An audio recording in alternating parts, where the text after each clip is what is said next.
ఇకపోతే ఆంధ్రజ్యోతి వచ్చేటప్పటికి మీ స్పీడు మా తోడు అన్నటువంటి వార్తని హైలైట్ చేసింది. ఢిల్లీ అమరావతి ప్రగతి పరుగు, వికసిత ఏపీతోనే వికసిత భారత్, ఆత్మనిర్భర్ భారత్లో ఏపీ కీలకం, సరికొత్త శక్తిగా రాష్ట్రం, సీఎం విజన్కి సంపూర్ణ సహకారం, చంద్రబాబు పవన్ల సమర్థ నేతృత్వం, ఏపీ ముఖ చిత్రం మారుతోంది, దేశ రక్షణ కొత్త బలం, డ్రోన్ హబ్, సీమా ప్రగద్వారాలు తెరిచే ప్రాజెక్టులు, గూగుల్తో అంతర్జాతీయ గేట్వేగా విశాఖ, ప్రజా ప్రయోజనాల కేంద్రంగా మా పాలన, జీఎస్టీ సంస్కరణతో పొదుపు పండుగ, స్థానిక ఉత్పత్తులు ప్రోత్సహించాలి, కర్నూలు సభలో ప్రధాని మోడీ పిలుపు, పలు కీలక ప్రాజెక్టులకు శ్రీకారం అన్నటువంటిది హైలైట్ చేశారు.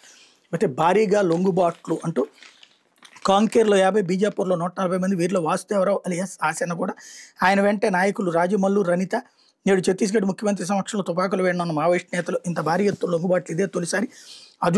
అబూజ్మడ్ మొత్తం దాదాపు ఖాళీ, లొంగుబాట్లో బండి ప్రకాష్ కూడా అన్నటువంటి వార్తని హైలైట్ చేశారు. లేకపోతే అది నాణ్యత లేని మద్యమే, అద్దేపల్లి నకిలీ మద్యం కేసులో ల్యాబ్ నివేదిక, స్ట్రెంత్ ప్రమాణాలు పాటించకుండా తయారీ, 25గా ఉండాల్సిన యూపీ 35గా నమోదు, 75 ఉండాల్సిన ఓపీ 65గా నిర్ధారణ, ప్రమాదకరం కాకపోయినా మంచిది కాదు, ఎక్సైజ్ అధికారులకు చేరినటువంటి నివేదిక అన్నటువంటిది హైలైట్ చేశారు. ఎన్టీఆర్ జిల్లా ఇబ్రహీంపట్నం అద్దేపల్లి జనార్దన్ రావు తయారు చేసిన మద్యంలో నిబంధనల ప్రకారం ఉండాల్సిన ప్రమాణాలు లేవని తేలింది. ఈ మద్యం అత్యంత ప్రమాదకరమైనది కాకపోయినా అందులో స్ట్రెంత్, గాఢత, నాణ్యత ప్రమాణాల కంటే తక్కువగా ఉన్నాయని రుజువు అయింది.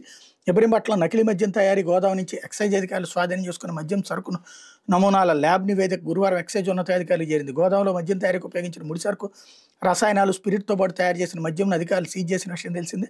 ఈ మొత్తం సరుకు సంబంధించిన 45 రకాల నమూనాల పరీక్షల నిమిత్తం కాకినాడలోని ప్రాంతీయ ఎక్సైజ్ ప్రయోగశాలకు పంపారన్నటువంటి వార్తని హైలైట్ చేశారు.